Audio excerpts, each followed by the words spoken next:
অসমৰ চিকিৎসক বা চিকিৎসা মহাবিদ্যালয় সম্পৰ্কত কেইটামান উল্লেখযোগ্য সিদ্ধান্ত গ্ৰহণ কৰে।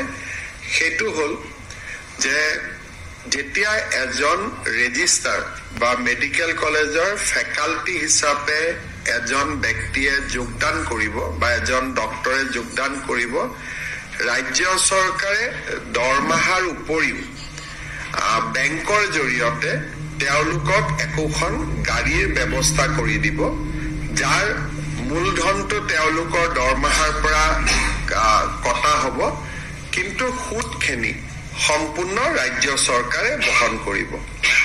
তাৰ উপৰিও আজি আমাৰ অসমৰ মেডিকেল কলেজৰ অধ্যাপক অধ্যাপিকাসকলৰ কাৰণে এচিউড কেৰিয়াৰ প্ৰমোচন স্কিম এটাও কেবিনেটে এপ্ৰুভ কৰে। তৃতীয়তে, মেডিকেল কলেজৰ চিকিৎসকসকলক তেওঁলোকৰ শৈক্ষিক দিশটো আগবঢ়াই লৈ যাবলৈ বছৰত 2খন ছেমিনাৰ, নেশ্যনেল লেভেল ছেমিনাৰত অংশ ল'বৰ বাবে ৰাজ্য চৰকাৰে তেওঁলোকক অনুমতি দিব, আৰু এই ছেমিনাৰ 2খনত অংশ ল'বৰ বাবে তেওঁলোকে ছুটিও পাব, আৰু ছেমিনাৰত অহা যোৱা আৰু হোটেলত থকা খৰচো ৰাজ্য চৰকাৰে তেওঁলোকক উভতাই দিব। ঠিক সেইধৰণে প্ৰত্যেক বছৰে প্ৰত্যেক 2 বছৰৰ মূৰত এছিয়াৰ যিকোনো এখন দেশত তেওঁলোকে ছেমিনাৰ এটেণ্ড কৰিবৰ বাবে যাব সুবিধা পাব, তাৰো খা খৰচ ৰাজ্য চৰকাৰে গ্ৰহণ কৰিব।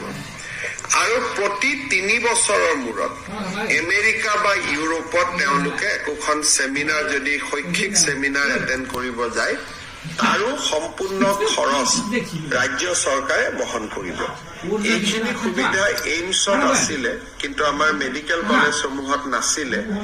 এই সুবিধাখিনি দিয়াৰ পিছত আমাৰ ৰাজ্যৰ মেডিকেল কলেজসকলৰ অধ্যাপক অধ্যাপিকাসকলৰ চাকৰিৰ সৈতে জড়িত সা সুবিধাসমূহ আমাৰ এইমছৰ সমপৰ্যায়লৈকে গুচি